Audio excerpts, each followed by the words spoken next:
algo interesante. El libro de Génesis es un libro maravilloso y permítame compartirle un hecho asombroso. 25% del libro de Génesis es acerca de José. Es asombroso porque en el libro de Génesis se relata también la creación del universo y en 4 palabras dice, hizo también las estrellas. 4 palabras para el universo entero y el 25% de este libro relata la historia de un hombre cuyo nombre era José. Creo que el personaje que refleja más a Cristo en el Antiguo Testamento es José, y tenemos tanto que aprender de él. Y la historia que leeremos acerca de José toma lugar cuando él era un adolescente, 17 años de edad, casi listo, si viviese en la sociedad actual, para graduarse del colegio. En ocasiones pensamos que estos eran hombres poderosos, grandes hombres que nunca tuvieron ningún problema y que de algún modo nacieron adultos y maduros. Le diré que José provenía de una familia disfuncional. Su padre Jacob era un estafador por naturaleza. Es decir, si estudia la vida de Jacob, entenderá que antes de que Dios cambiara su vida, la volviera al revés y lo pusiera de cabeza, Jacob era un tramposo. Él tenía un tío, Labán, que era más diestro que Jacob y era un timador y estafador. No contaré toda esa historia, mas permítame decirle que además de todo esto, su madre murió cuando él estaba en la adolescencia. ¿Puede imaginarse el trauma de perder a su madre? Él tuvo una madre dulce, bonita, cuyo nombre era Raquel, mas ella murió. Y cuando él creció, amigo, vivió en un nido de avispas, un enjambre de hermanos malos, impíos. Este era el tipo de ambiente en que estaba. Él era un adolescente de 17 años. Así inicia su vida. Y vamos a darnos cuenta en la historia que él se ve en todo tipo de dificultades y problemas. Si usted no está familiarizado con la historia de José, voy a darle tan solo un breve bosquejo en miniatura acerca de este muchacho llamado José. Primero, él era el hijo favorito de su padre. Y creo que era el hijo favorito de su padre porque era hijo de Raquel, quien era la esposa favorita de su padre. Jacob tenía varias esposas, pero el amor de su vida, su verdadero amor, era Raquel, y José era hijo de Raquel. Y Jacob amó a José tanto que le dio una túnica de colores. Después estudiaremos respecto a dicha túnica. Mas él recibe una túnica de colores y él recibe algunos sueños. Dios le habla y Dios le da una visión, y Dios le revela a José, a este muchacho, un joven de 17 años. Un día los recursos de todo el mundo van a estar a tu disposición y los gobernantes mundiales se postrarán a tus pies. José es solo un adolescente de 17 años y Dios le da ese sueño. José se lo cuenta a sus hermanos. Ellos lo envidiaban debido a su túnica de colores, lo que lo distinguía. Sus hermanos le tenían celos porque su padre le amaba más. Le tenían resentimiento debido a sus sueños y las visiones que les contó. Y en una ocasión, cuando estaban afuera en el campo, sus hermanos lo rodearon y lo despojaron de su preciosa túnica. Realmente querían matarlo. Lo lanzaron en un pozo, una cisterna seca para que muriera. Luego, cuando una caravana que iba para Egipto pasó por ahí, ellos dijeron, bien, hagamos algo mejor. En lugar de que muera en el pozo, vendámoslo. Y lo vendieron por el precio de un esclavo. Ahí está este muchacho adolescente. Él no ha hecho nada malo. Ahora él ha sido emboscado por sus hermanos y vendido como esclavo. Puedo verlo atado en la caravana, el látigo silbando en el aire. Y ahí va José, camino a Egipto. Cuando la caravana de ismaelitas llega a Egipto, ponen a José en subasta y lo venden al capitán de la guardia del faraón, Potifar. ¿Quién era Potifar? Bien, él era el líder de la guardia en Egipto. Él era quien protegía al faraón. Y él vio a este apuesto joven hombre, este guapo adolescente, lleno de virilidad y fuerza. La Biblia dice que él era un hombre de hermoso semblante y bella presencia. y él era de hermosa apariencia, y Potifar lo compró y le hizo esclavo de su casa.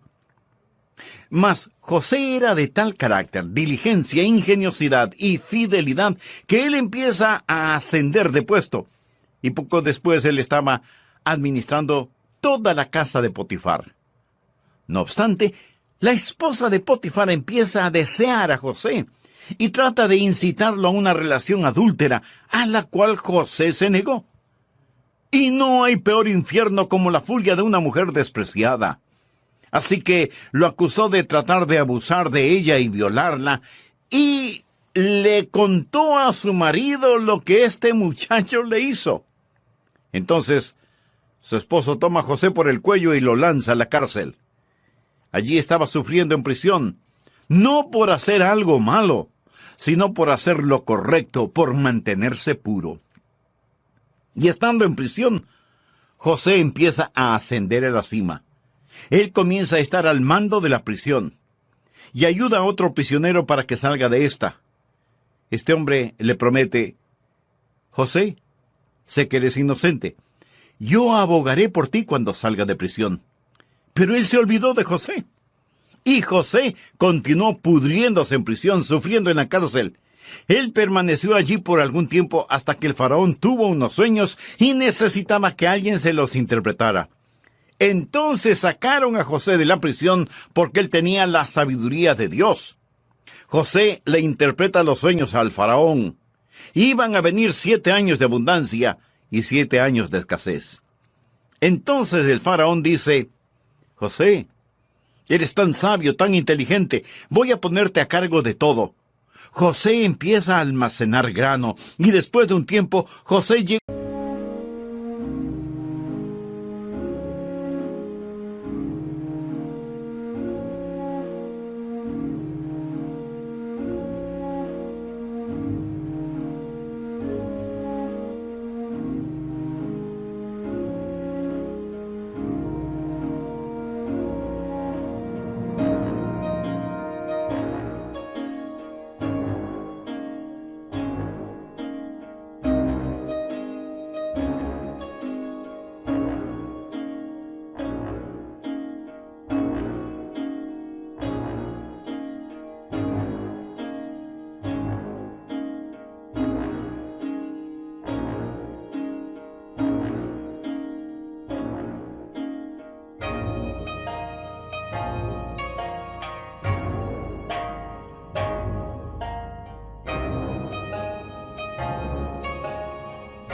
a ser el salvador de ese mundo en el aspecto físico, material, y Faraón exalta a José. Él es el primer ministro de Egipto. Este era el joven vendido como esclavo, y él ascendió. Ahora él es el primer ministro de Egipto. Y hubo hambre en la tierra. Y en el territorio de Canaán, aquellos hermanos inicuos que lo vendieron en la esclavitud tienen que ir a Egipto por comida. Ellos no sabían quién era José, es decir, José vestía como un egipcio. Él había crecido y cambiado. Mas ellos vinieron y tuvieron que comparecer ante José y pedirle granos. La historia es tan interesante, mas no puedo entrar en detalles porque no nos alcanza el tiempo. Finalmente, José se revela a sus hermanos y los perdona. Trae a su padre, el anciano Jacob, desde Canaán hasta Egipto. Es una historia gloriosa. Es una de las mejores historias jamás escritas. No es ficción. Es un hecho. Es verdad. Dicha historia está llena de verdades bíblicas. Existe un tema principal. Bien, miremoslo ahora. Sírvase buscar Génesis capítulo 39 por un momento y leamos por favor los versículos 2 y 3. Note lo que dice Génesis 39, versículo 2. Mas Jehová estaba con José, y fue varón próspero con él. ¿Lo ve usted? Observe el capítulo 39, versículo 21. Pero Jehová estaba con José, y le extendió su misericordia, y le dio gracia a los ojos del jefe de la cárcel. Ahora leamos, por favor, el capítulo 39, versículo 33. No necesitaba atender el jefe de la cárcel cosa alguna de las que estaban al cuidado de José, porque Jehová estaba con José. Y lo que él hacía, Jehová lo prosperaba. Me fascina eso. Jehová estaba con José. Jehová estaba con José. No importa lo que pasó. Aquí estaba un hombre que estaba practicando la presencia de Dios. Bien, ¿le gustaría eso? ¿Le gustaría prosperar? Hablo de tener verdadera prosperidad. Esta no es necesariamente riquezas. La prosperidad es la realización progresiva de la voluntad de Dios para su vida. ¿Le gustaría prosperar? Permítame darle 4 principios. Pasemos al capítulo 37, por favor. Primer principio. Exprese su distinción dada por Dios. Cuando Dios lo salvó, Dios lo hizo diferente. Y José expresó su diferencia dada por Dios. Lea los primeros 4 versículos. Habitó Jacob en la tierra donde había morado su padre, en la tierra de Canaán. Esta es la historia de la familia de Jacob.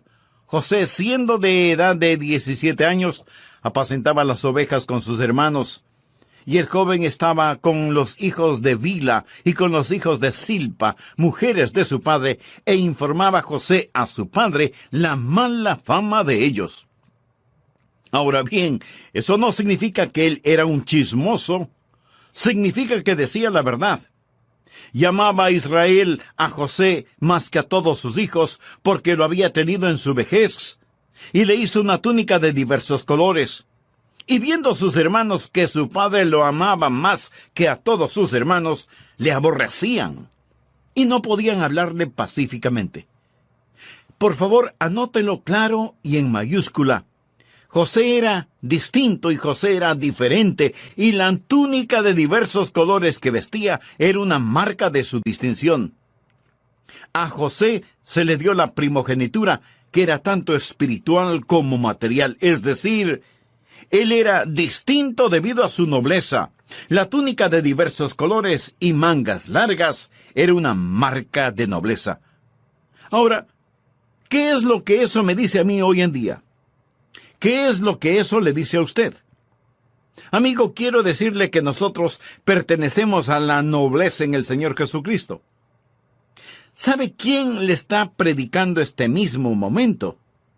Una persona de la realeza, de sangre azul, rey y príncipe. Usted me dirá, el pastor, está siendo arrogante. No puedo evitarlo, rey y príncipe. Si usted no quiere llamarme pastor, llámeme príncipe Adrián. Escúcheme, amigo. Dios nos ha hecho un reinado de sacerdotes. Somos una generación escogida, y la Biblia nos llama gente peculiar. Somos diferentes. Y al mundo le disgusta nuestra nobleza en el Señor Jesucristo, y el mundo siempre quiere exprimirnos en su molde. Ya lo dijo el apóstol Pablo en Romanos 12:2. No os conforméis a este siglo. José era diferente. Sus hermanos lo odiaban. Él no se amoldó al mundo. Puedo oír a sus malvados hermanos decir, oye, José, eres una gallina. Vamos, tómate este trago. José, inhala este polvito. Hagámosle una cita con quien tú sabes para que le haga lo que tú sabes qué. Y constantemente trataban que José se comportara como ellos, pero él no lo hizo. Él no se amoldaba a ellos. ¿Sabe? Este mundo quiere amoldarnos a su manera, se lo garantizo. Y hay algo en nuestra naturaleza que nos hace querer amoldarnos.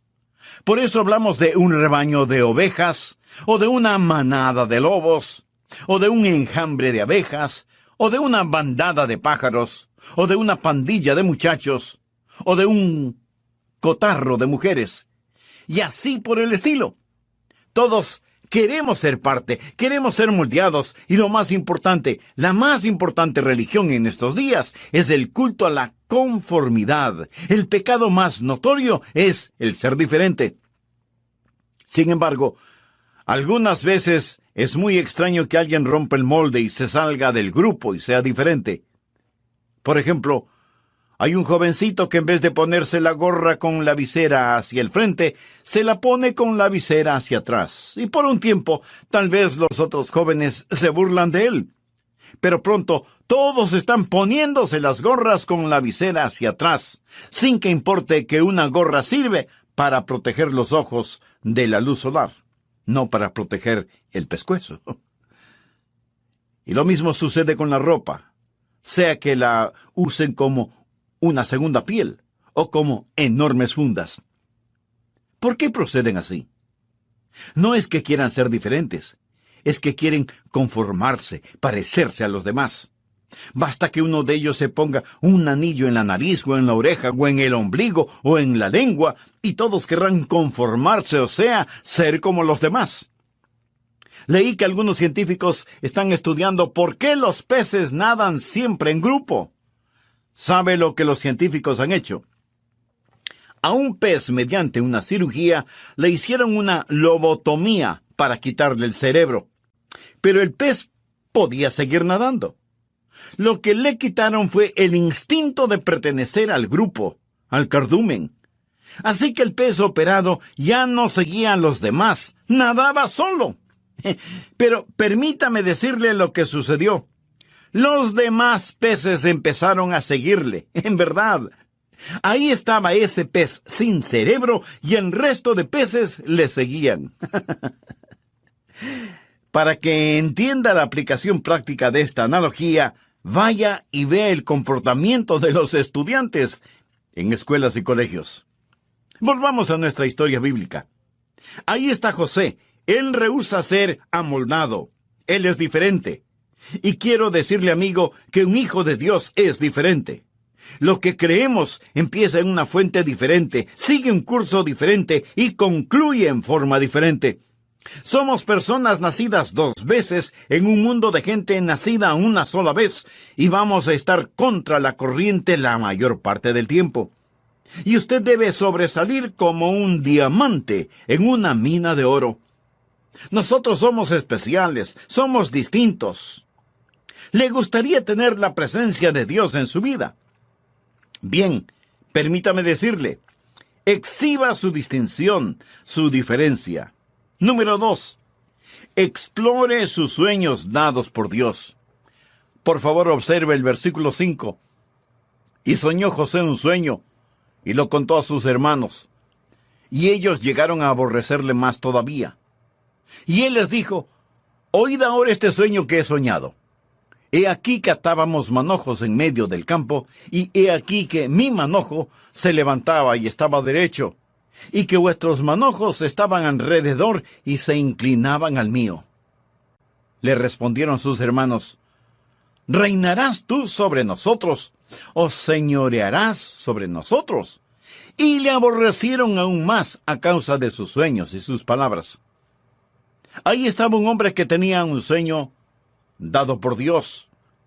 Él es tan solo un adolescente, mas Dios pone un sueño en su corazón. La juventud es un tiempo no para amoldarse a este mundo, sino para soñar. Permita que Dios ponga un sueño en su corazón. Amigas y amigos de nuestro programa El Amor que Vale, me es muy grato el saludarles y darles una cordial bienvenida. Si recuerda el mensaje anterior, sabe que estamos estudiando el tema cómo practicar la presencia de Dios. Y estamos tomando como ejemplo la vida de José en el Antiguo Testamento. Para resumir lo que ya hemos estudiado, permítame preguntarle, ¿le gustaría prosperar? Hablo de tener verdadera prosperidad, y no necesariamente eso significa ser rico. La verdadera prosperidad es la realización progresiva de la voluntad de Dios en nuestras vidas. Así que, ¿le gustaría prosperar? Permítame darle 4 principios. Primer principio, exprese su distinción dada por Dios. Segundo principio, explore sus sueños dados por Dios. Yo era un poco más joven que José cuando Dios me llamó al ministerio. Estaba en el colegio, y mi pastor me dijo que Dios tenía un plan para la vida de cada persona. Y yo quería saber cuál era el plan de Dios para mi vida. Y le dije al Señor, Señor, Yo no sé qué es lo que tú quieres que yo haga, pero lo que quiera que sea, quiero que me muestres tu voluntad. Y lo que quiera que sea, quiero hacerlo. Ahora, Dios le habló a José por medio de un sueño. Dios le puede hablar a usted en alguna otra forma, pero el punto es el siguiente. Dios tiene un plan para su vida. ¿Quiere usted conocer cuál es el plan de Dios para su vida? Realmente quisiera saberlo. Recuerde, José tuvo una visión, tuvo una pequeña indicación, pero Dios no le dio el mapa completo. Creo que José se hubiera perturbado si Dios le hubiera dicho acerca del pozo y de la prisión y las acusaciones falsas y todo eso. Pero él tuvo un sueño. Él tuvo algo a lo que podía aspirar. Romanos 12, 1 y 2 es, para todos los que vivimos en este lado del Calvario, una maravillosa fórmula para los sueños dados por Dios. Leamos esos versículos.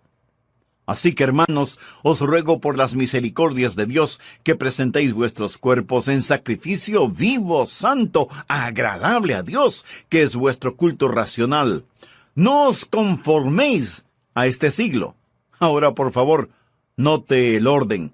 Sino transformaos por medio de la renovación de vuestro entendimiento, para que comprobéis cuál sea la buena voluntad de Dios, agradable y perfecta.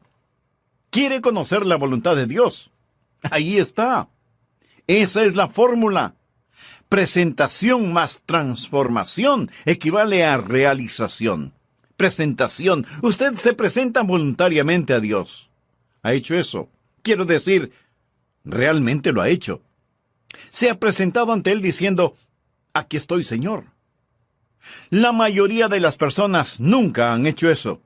Mucha gente dice, si yo hiciera eso, ¿quién sabe en dónde voy a parar? A lo mejor como misionero en alguna parte de Bongo Bongo. Y por eso usted no quiere presentarse voluntariamente a Dios. Amigo, preséntese a Él. Firme el contrato, entrégueselo a Él y deje que Él termine de llenarlo. No tenga temor de hacerlo así, porque cuando usted se presenta voluntariamente a Él, será transformado. No os conforméis a este siglo, sino transformaos. La palabra transformar proviene del griego metamorfosis. O sea, usted experimentará una divina metamorfosis. ¿Qué significa metamorfosis? Meta quiere decir cambio, y morfosis significa forma. Metamorfosis quiere decir entonces un cambio de forma. Literalmente significa que aquello que está en el interior sale a la superficie. Por ejemplo, la oruga se mete en el capullo y de ahí sale como una mariposa. La naturaleza interna de la oruga es ser una hermosa mariposa. Jesús en el monte de la transfiguración fue transfigurado de acuerdo al relato bíblico. Es la misma palabra, metamorfosis. Jesús pasó por una metamorfosis. ¿Cuál era su naturaleza interna? Gloria. Y esa gloria salió a la superficie debido a la metamorfosis. Él experimentó un cambio de naturaleza. ¿Cuál es la naturaleza interna de un hijo de Dios? Es Jesús. Si usted ha nacido de nuevo, ¿cuál es su naturaleza interna? Es Dios, es Jesús, es la gloria. Su naturaleza interna es Jesús. Cristo vive en usted.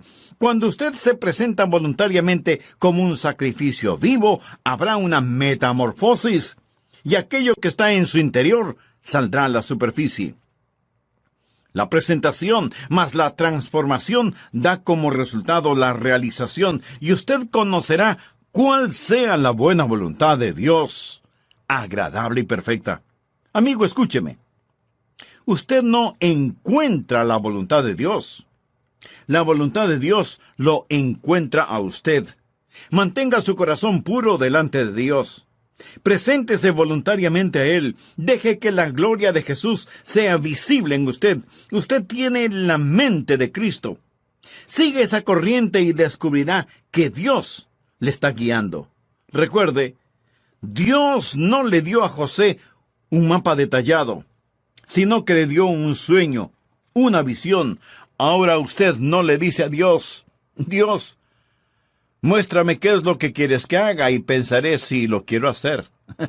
No, Señor. Mas asegúrese que sea Dios quien habla.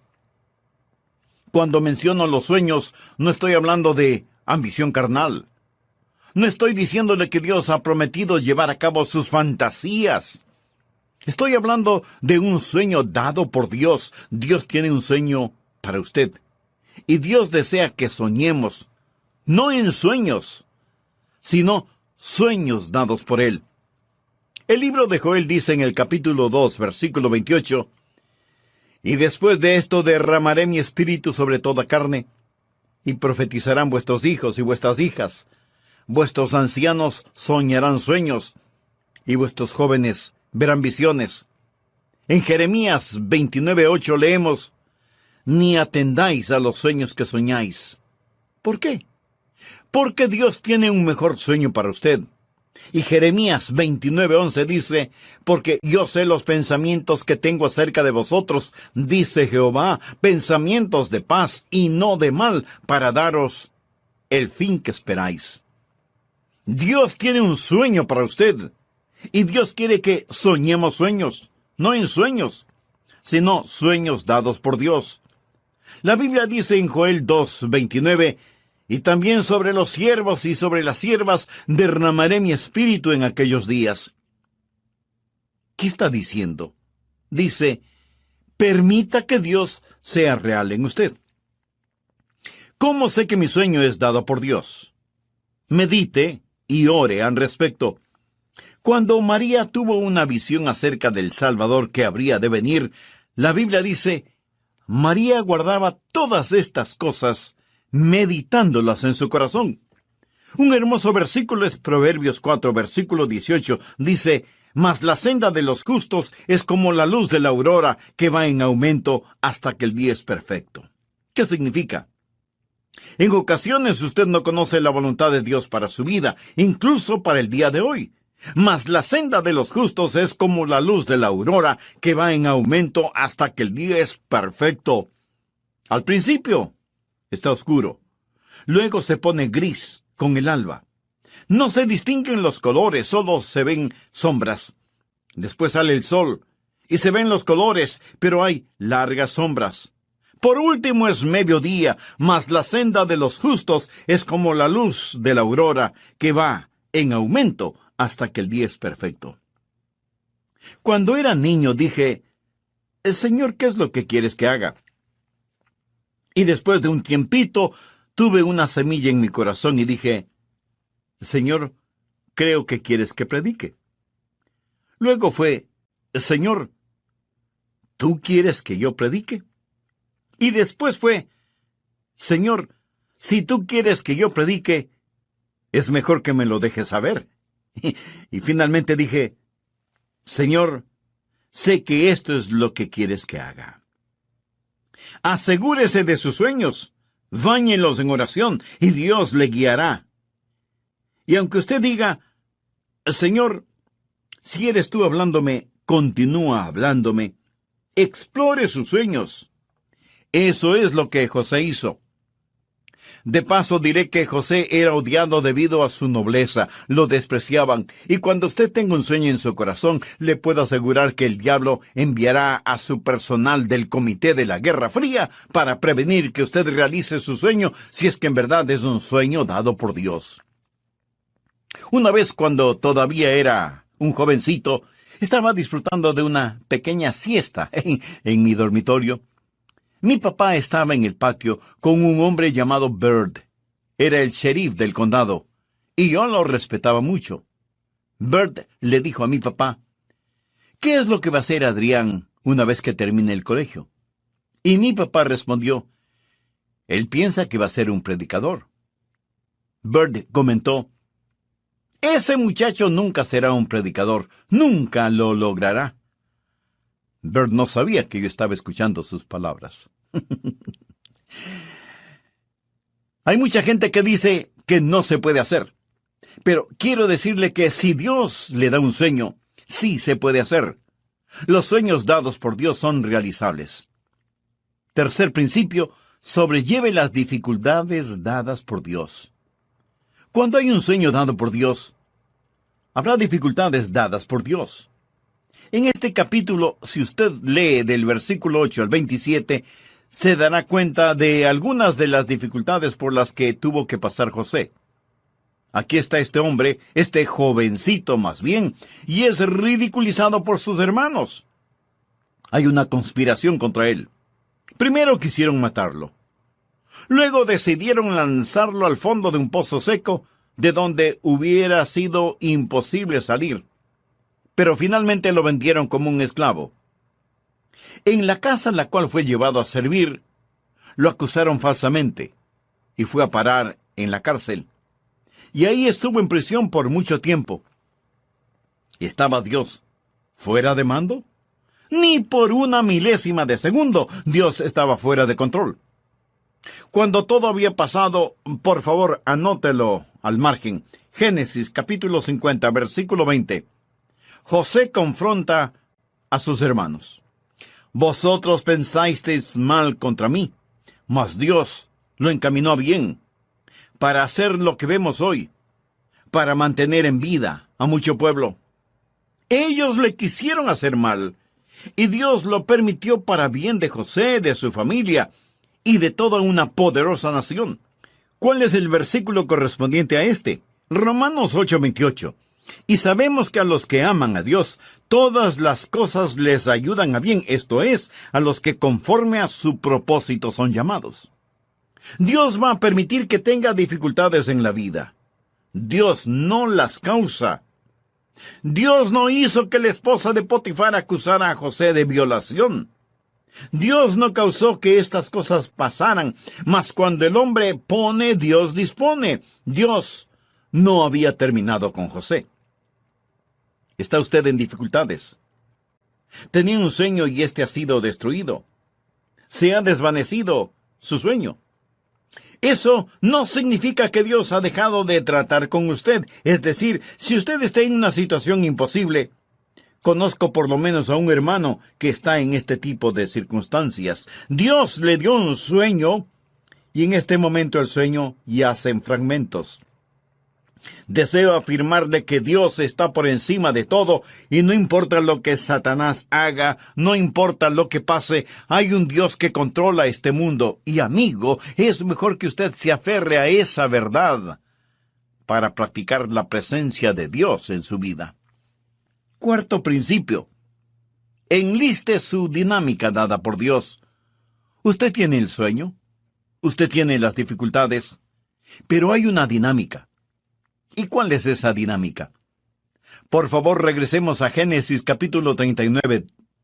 Jehová estaba con él. Jehová estaba con él. Jehová estaba con él.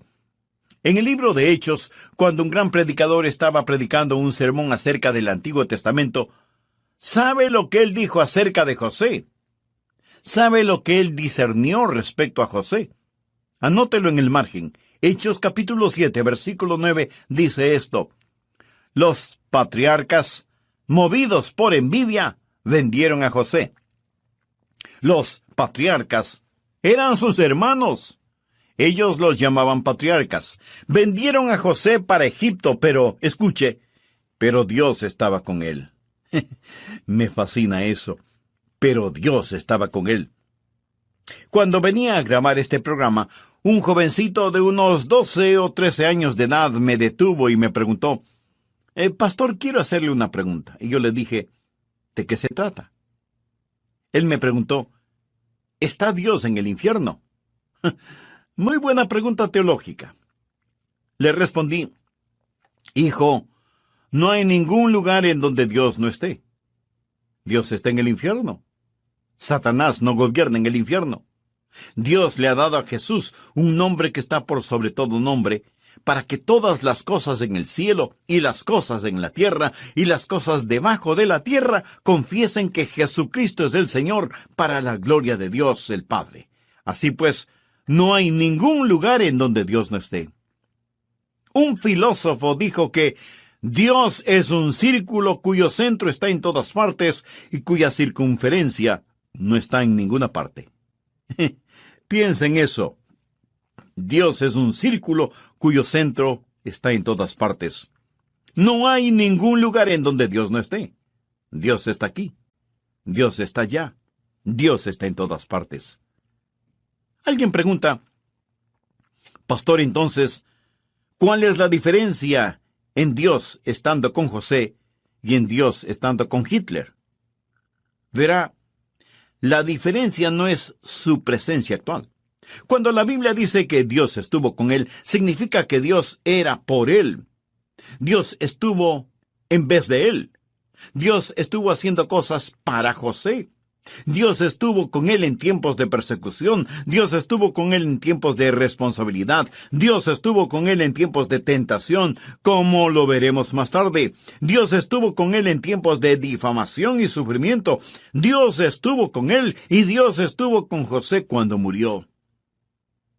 ¿Sabe lo que yo más quiero? Quiero a Dios conmigo.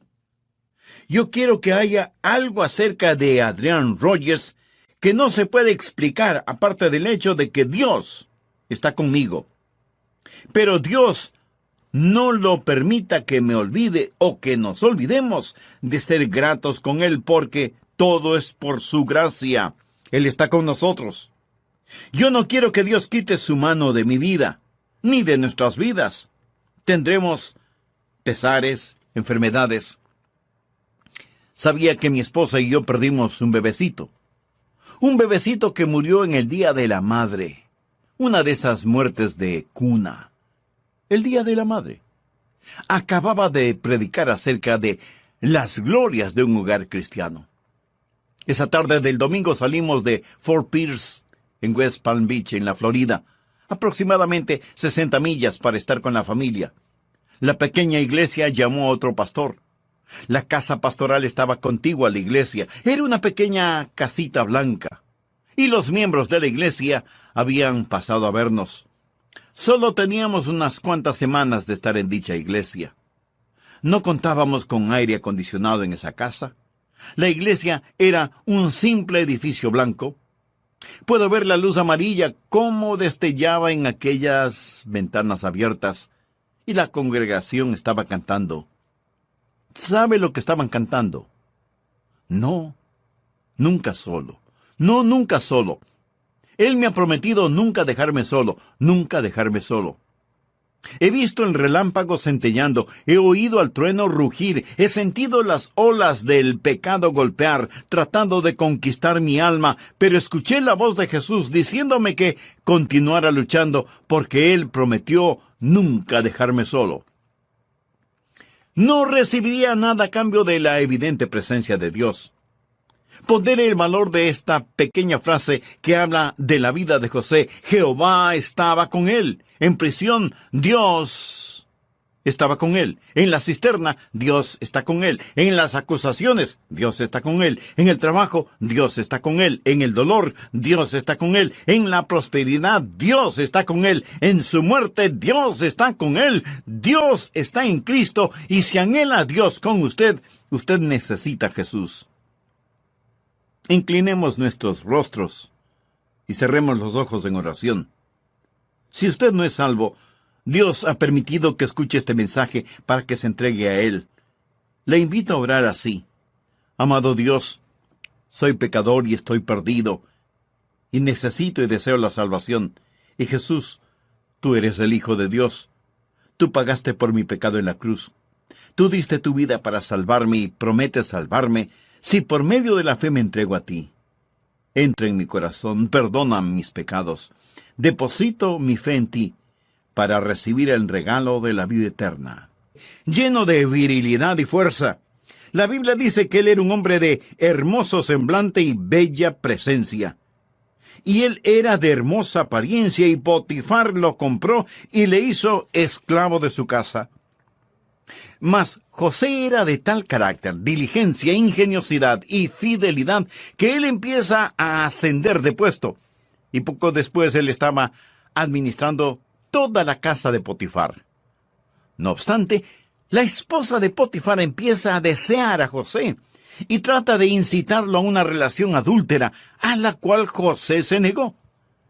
Él había crecido y cambiado. Mas ellos vinieron y tuvieron que comparecer ante José y pedirle granos. La historia es tan interesante, mas no puedo entrar en detalles porque no nos alcanza el tiempo. Finalmente, José se revela a sus hermanos y los perdona. Trae a su padre, el anciano Jacob, desde Canaán hasta Egipto. Es una historia gloriosa, es una de las mejores historias jamás escritas. No es ficción, es un hecho, es verdad. Dicha historia está llena de verdades bíblicas. Existe un tema principal. Bien, miremoslo ahora. Sírvase buscar Génesis capítulo 39 por un momento y leamos por favor los versículos 2 y 3. Note lo que dice Génesis 39, versículo 2. Mas Jehová estaba con José, y fue varón próspero con él. ¿Lo ve usted? Observe el capítulo 39, versículo 21. Pero Jehová estaba con José, y le extendió su misericordia, y le dio gracia a los ojos del jefe de la cárcel. Ahora leamos, por favor, el capítulo 39, versículo 33. No necesitaba atender el jefe de la cárcel cosa alguna de las que estaban al cuidado de José, porque Jehová estaba con José. Y lo que él hacía, Jehová lo prosperaba. Me fascina eso. Jehová estaba con José. Jehová estaba con José. No importa lo que pasó. Aquí estaba un hombre que estaba practicando la presencia de Dios. Bien, ¿le gustaría eso? ¿Le gustaría prosperar? Hablo de tener verdadera prosperidad. Esta no es necesariamente riquezas. La prosperidad es la realización progresiva de la voluntad de Dios para su vida. ¿Le gustaría prosperar? Permítame darle 4 principios. Pasemos al capítulo 37, por favor. Primer principio. Exprese su distinción dada por Dios. Cuando Dios lo salvó, Dios lo hizo diferente. Y José expresó su diferencia dada por Dios. Lea los primeros 4 versículos. Habitó Jacob en la tierra donde había morado su padre, en la tierra de Canaán. Esta es la historia de la familia de Jacob. José, siendo de edad de 17 años, apacentaba las ovejas con sus hermanos. Y el joven estaba con los hijos de Bila y con los hijos de Silpa, mujeres de su padre, e informaba José a su padre la mala fama de ellos. Ahora bien, eso no significa que él era un chismoso. Significa que decía la verdad. Llamaba a Israel a José más que a todos sus hijos, porque lo había tenido en su vejez, y le hizo una túnica de diversos colores. Y viendo sus hermanos que su padre lo amaba más que a todos sus hermanos, le aborrecían, y no podían hablarle pacíficamente. Por favor, anótelo claro y en mayúscula. José era distinto y José era diferente, y la túnica de diversos colores que vestía era una marca de su distinción. A José se le dio la primogenitura, que era tanto espiritual como material, es decir, él era distinto debido a su nobleza. La túnica de diversos colores y mangas largas era una marca de nobleza. Ahora, ¿qué es lo que eso me dice a mí hoy en día? ¿Qué es lo que eso le dice a usted? Amigo, quiero decirle que nosotros pertenecemos a la nobleza en el Señor Jesucristo. Sin embargo, algunas veces es muy extraño que alguien rompa el molde y se salga del grupo y sea diferente. Por ejemplo, hay un jovencito que en vez de ponerse la gorra con la visera hacia el frente, se la pone con la visera hacia atrás. Y por un tiempo, tal vez los otros jóvenes se burlan de él. Pero pronto todos están poniéndose las gorras con la visera hacia atrás, sin que importe que una gorra sirve para proteger los ojos de la luz solar, no para proteger el pescuezo. Y lo mismo sucede con la ropa, sea que la usen como una segunda piel o como enormes fundas. ¿Por qué proceden así? No es que quieran ser diferentes, es que quieren conformarse, parecerse a los demás. Basta que uno de ellos se ponga un anillo en la nariz o en la oreja o en el ombligo o en la lengua y todos querrán conformarse, o sea, ser como los demás. Leí que algunos científicos